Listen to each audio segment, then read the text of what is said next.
Hey guys, welcome to a new day 365, my channel on addiction, relapse, and recovery. My name is Jim, and I'm 100 days sober today.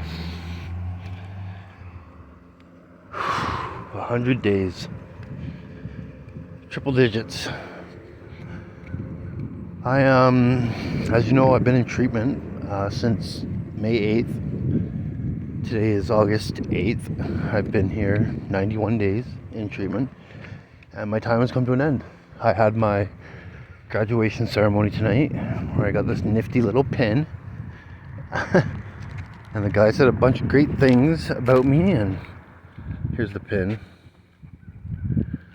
That's my graduation pin. And all I can say is that I've had a great experience in these last 90 days. What do I look like? I don't know if I look any better, but I am 100 days sober. I feel great. I feel clear-headed. I'm happy. I'm a lot less stressed. I feel healthy. I've been working out. I've put on 30 pounds. And I'm going to leave on Friday. I'm going to go back to Toronto.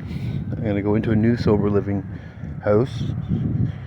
I've signed up for school. I'm going back to school in September. I'm going to finish my SSW diploma.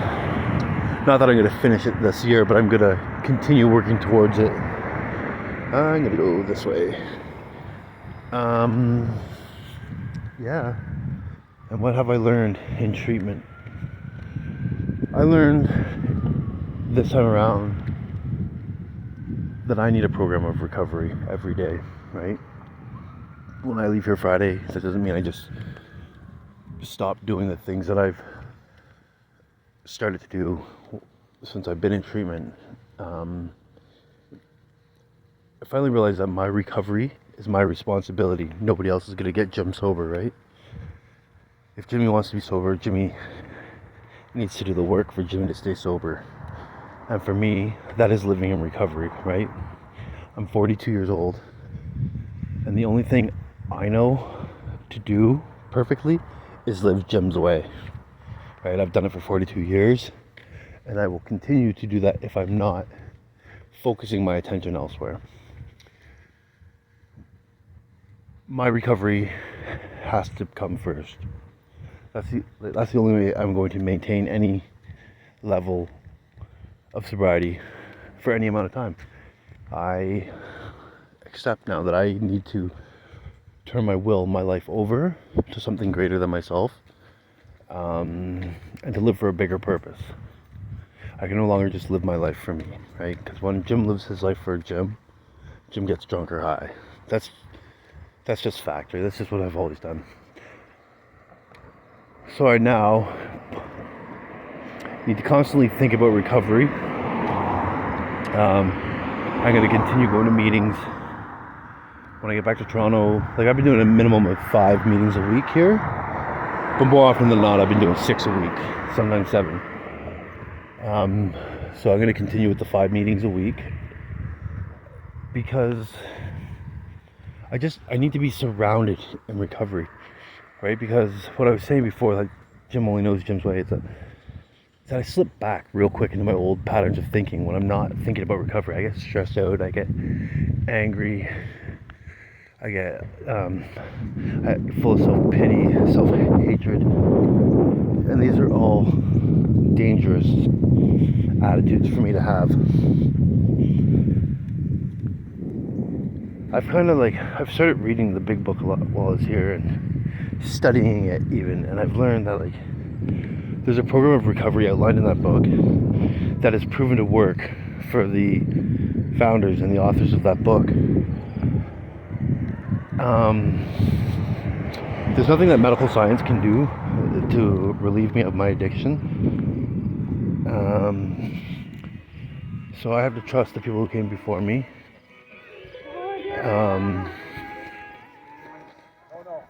I have to, how you doing? Good, how are you?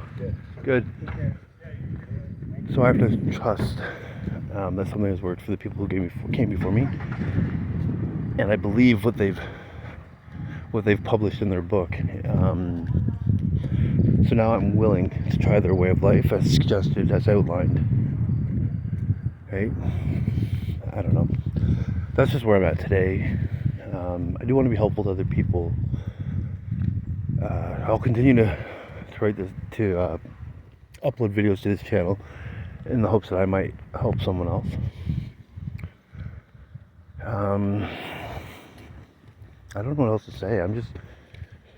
It's gonna be sad to leave. It is gonna be sad to leave treatment, because coming into treatment has given me a sense of security and a sense of safety. Right? I've never used here. My history in this town is positive. I've never used in this town. I have no drinking, drugging history here. All the people I've met have been great. I've met a lot of people in this city, in the recovery community, who are just amazing. They've welcomed me in with open arms, and I've met so many new friends here. Friends that I never imagined I would have. What I learned is that Jim is likable. I am a likable person. I'm a good person. And my friends here have helped me to realize that. It's sad that, like, I can't just love myself for me, at least not naturally. But you have taught me to love myself. And I appreciate everyone for that. Everyone in Owen Sound.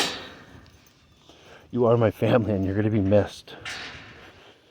And I wish I didn't have to leave.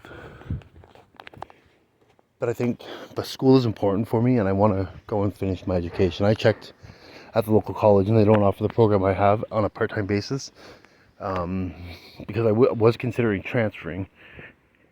But it just doesn't seem possible right now. It seems that God is sending me back to Toronto, or that is his plan for me, at least for now. But I can address that in a year time, after the 2023 school year, or 24, whatever it is, and we'll see where I'm at. Also, I have hopes to return to work, right? To my job as an addictions worker at a treatment center. I do hope to return to that sometime in September. I know the job is held for me. It's still there if I want it. There are some other factors that come into play, and that includes where I live. They may not accommodate the midnight shift that I am required to work, but there are other options that I have, and I'm just gonna take a look at those a day at a time, and just not try to force anything, right? Take life as it comes to me. Yeah, what else do I say? 100 days sober, right? I'm on my way. It's a good start. I had 15 months complete abstinence before I relapsed in November, and now I've got 100 days again. So in the last 2 years, I have 18 months complete sobriety. Difference is how I am now working a program. I want to continue working that program. I am currently working at step 4, making that moral inventory. And I've got a sponsor here in Owen Sound that I will probably do my 5th step with over Zoom when I complete my 4th. But I'm going to continue to look for a new sponsor while I'm in Toronto, someone that I can work with in person on a regular basis to improve my quality of life, so that I may better help the next person who wants what 12-step programs have to offer. Anyways, I hope I can inspire someone else out there that they can get clean too if they want it. I was a horrible meth head 3 months ago, right? You guys know it. I was in the hospital for 2 weeks. My intestines had stopped working. My body was shutting down, and I was at death's door. And today I'm 100 days clean and sober. I appreciate you all. I love you. Thank you for watching. And we will talk soon. Bye.